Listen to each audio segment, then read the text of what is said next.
বৃহস্পতিবার রাতে ইশারের পর একটা আমল করুন, আপনার সব গুনাহ ক্ষমা হয়ে যাবে, চেহারায় সৌন্দর্য বৃদ্ধি পাবে এবং মনের সব আশা পূরণ হয়ে যাবে ইনশাআল্লাহ।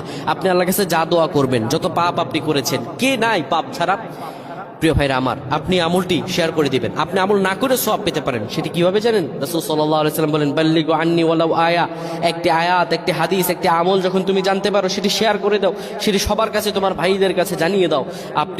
আপনি আমল না করে সওয়াব পাবেন। যদি আপনার একটি শেয়ারে অন্যজন আমল করে, তাহলে তার আমলের পার্সেন্টেজ থেকে আল্লাহ তাআলা আপনাকে সওয়াব দান করবেন। সুবহানাল্লাহ।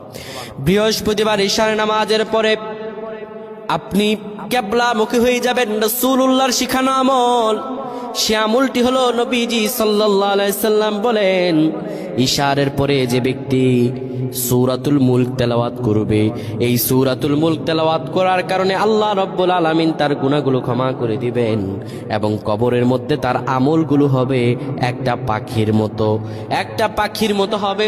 সেই পাখিটি এত সুন্দর হবে, তার আমলগুলো, সেই পাখিটি তার হয়ে ফেরেশতাদের সঙ্গে জবাব দিয়ে দিবে। আমার আল্লাহ রাব্বুল আলামিন দয়া করে, মায়া করে তাকে মাফ করে দিবেন। সুবহানাল্লাহ।